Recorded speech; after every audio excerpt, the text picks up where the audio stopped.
If you've been watching me on Twitch, you know I've built a lot of boards this year. Couple from customers, vendors, and even a few personal ones.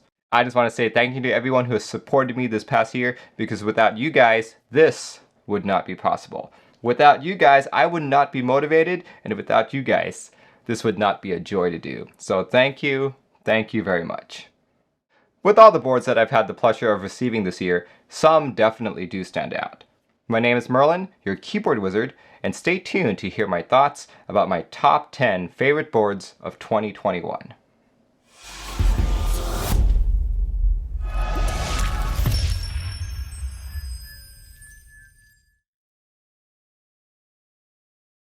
This isn't going to be a list of me talking about what I think the best boards are, but more like a list of boards that really impacted me this year. So without further ado, let's get started. The first board I'd like to talk about is the KBD67Lite. I've been looking for a budget 65 to bring to and from work, hoping that the COVID crisis would pass over, right? At that point in my search, the priorities were 65%, roughly $100, and lightweight. I'd honestly given up on something decent and was willing to settle for a mediocre feel, sound, as long as those three conditions were met. Then came the KBD67Lite, a gasket mount 65 with polycarb plate and an ABS chassis. I honestly bought this simply because I liked the layout more than my pre-existing NK65EE, but boy was I surprised at how much this thocked and how good it felt for a board that cost about $120. It's gotten to the point that when someone is new to the hobby and is on a limited budget, this is one of the boards that I point to. I also like that this has a upgrade path. If you ever want to change out the plastic for metal, you've got your choice of the KBD67 V3 or the Blade 65 depending on your aesthetic preferences. I built the V3 on stream, but next year, maybe probably February, I'll build the Blade 65, so stay tuned for that. We've had lots of 65 this year, and it's honestly been overwhelming in the number of options we have, but also underwhelming in the sense that the majority of them look the same from the top down. I love my LW67 because it looks different from a ton of 65s out there. It's got an encoder knob that I don't actually use, but it's cool, and a funky rightmost column that is very comfortable and useful for me. I didn't expect to like this layout so much, but one of the key things I've learned this year is that usability is very high on my must-have list. I built this with Gateron KS9s with an aluminum plate, and I've achieved a very decent thock, and the typing feel is pretty much the perfect amount of flex for me. In fact, I would say this is my current favorite 65 in my collection for now. While the LW67 is my current favorite 65, I'd say the Emery is my second favorite. If you're watching this video right when it comes out, this board isn't even in group buy yet, but hopefully by next month in January. The reason why it's in this video is because I did receive it this year in 2021. Thick bezels on smaller boards such as the 65 is something that I've always found attractive. I believe it gives you that nice, classic 65% look. The Emery 65 is no exception. It's also got this solid brass bottom. Yes, it's not a brass weight, the whole bottom piece is brass. This gives it a very nice, hefty feeling, and is also probably why the board is so expensive. I've actually received a whole bunch of 65s this year, but this is the 65 that best fits my idea of what a classic 65 should look, sound, and feel like. This board is perhaps my favorite board of 2021. Is it the best feeling? No. Best sounding? No. Most expensive? No. Best looking? 100% hell yeah. Jokes aside, there are actually a few things that I don't like about the board. Number one of my diodes was dead on arrival, so I have a key that won't trigger no matter how hard I want it to. Number two, I prefer exploded 75 layout. The only reason I'm okay with this is because it's cat, and that pretty much overrides all of my dislikes.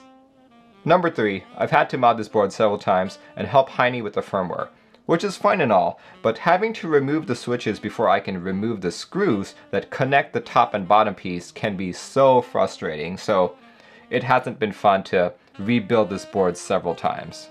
I'm a big fan of 75s, and 2021 was definitely the year I'd been waiting for. I don't think we've ever had a year with so many 75s come out. This board is on my list simply because of my love of cats. My love of cats surpasses even my desire for a good layout and usability. Every year there's always going to be another best board, so you're always going to end up replacing boards if you're really deep into this hobby. This board will never be beat, unless of course someone remakes it with better mounting and whatnot. So much of my collection is either 60, 65, 75 with a few TKLs around there, but for the most part I don't really veer too much outside of my comfort zone. When Win Studio messaged me about this board, I had this sinking feeling that I wasn't gonna like it.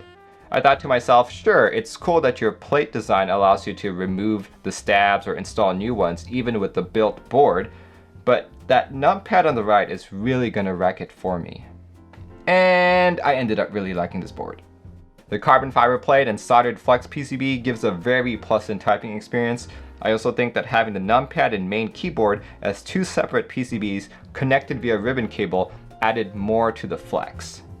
However, the biggest thing that can't be ignored is that the board is yellow, one of my favorite colors. My experiences with integrated numpads have only ever been on full-size boards. I did not come to that realization until I tried this board. The numpad isn't as obstructive to my mouse movements because the board is actually only roughly the same size as a TKL. So now I've got a board that's TKL size, but has arguably more functionality than a TKL based on my use cases. Now this is perhaps one of the most elegantly designed 75s I've ever come across in this hobby. Every angle of this board evokes feelings of class and refinement. As soon as I saw it, I knew I had to have it. This is one of the few purchases I've made in this hobby that as soon as the group buy went live, I bought it as soon as I had the money. Everything from the stainless steel weight to the 7V logo was just so incredibly beautiful to me. With that said, the main reason I love my 7V is because I think it gets aesthetics, sound, typing feel, and manufacturing all done right, giving you a very solid board. There are a lot of things I'm looking for when it comes to 75. While the 7V doesn't actually elevate all those features to a high degree, I think this is a 75 that implements them all and meshes them together in the most elegant way. The Jelly Epoch is a board that needs no introduction. It practically got everyone on that PE foam train, giving a very thocky and poppy experience when typing. There are many things I like about this board, such as the easy gasket installation, but the main thing I like about it is that it's a good looking board similar to the 7V. My biggest issue is with the layout. I'm a big exploded layout fan and this is not it. If this had the same layout as the 7V, I'd honestly probably be using this board more than the 7V. One of the things I discovered about myself in 2021 is that layout is a huge deal for me. If I had to compare the 7V and the Jelly, the 7V has pretty much everything I'm looking for in a 75 to a great level, but the Jelly has those things to an excellent level, except for the layout, which just so happens to be one of the highest priorities for me. So at this moment, I actually hardly use my Jelly. I don't usually talk about OEM boards on this channel because my main focus is customs, but every now and then a rare gem like this pops out. This is a 68 key, retailing for 50 bucks. How good can a $50 board be? Pretty good, actually. I like this board a lot because it gives so much for so little. You've got a USB hub, hot swap PCB, a way to change it from high profile to low profile, and the thing that caught me off guard was the key mapping tool, allowing you to change the key map and lighting on the fly. Sure, it's no VIA or VIAL, but even with its limited key mapping ability, it is still great for a majority of people out there. When I first entered this hobby, I was really into 60%, but these days I'm more into 65s and 75s. So when I got this board, I was just kinda meh, not really excited about it. However, this is the first gasket mount 60 I've ever seen where the gaskets aren't compressed by a top piece, but rather by two metal bars. This makes it so that a majority of the board is machined from one block of aluminum, kinda like a tray mount, but gasket mounted. But what I like most about this board is how sleek it is. The board actually feels very small with a low front height of 17 millimeters. One of the reasons why I initially gravitated towards 60s was because I liked that they were small and compact. I kind of like the idea that I could just take one and throw it in my backpack. But over time, if you wanted something metal, something substantial, the 60 started growing large. Not with the Z60, and that's why I really like this board. Oh no! You're probably thinking I love this board because there's a cat. Well, you're not wrong. Look at that cat paw right there, isn't that just so cute? Anyway, when it comes to ergonomic boards, I honestly haven't tried too many that worked for me. My main experience with them is from review units and stuff I've seen at meetups. Keyboards are expensive, and if you're going to be spending $200, $300, $400 just to see if you like something, I think that's too hefty of a price to pay.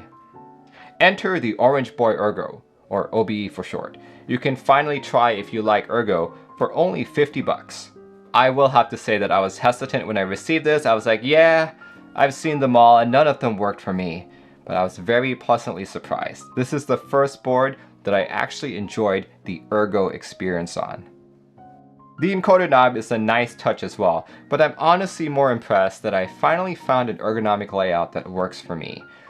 Alright folks, that concludes my list of favorite boards from 2021, and honestly, now that I'm looking at this list, the majority of them are 65s and 75s, which I guess is pretty indicative of where my current preferences sit at. As I was saying earlier, 2021 has taught me that layout and usability are definitely at the top of my list, but after that I would say typing, followed by sound, and then aesthetics. But of course, if aesthetics have the color yellow in it, or if it's cat themed, I'm definitely gonna choose that over everything else.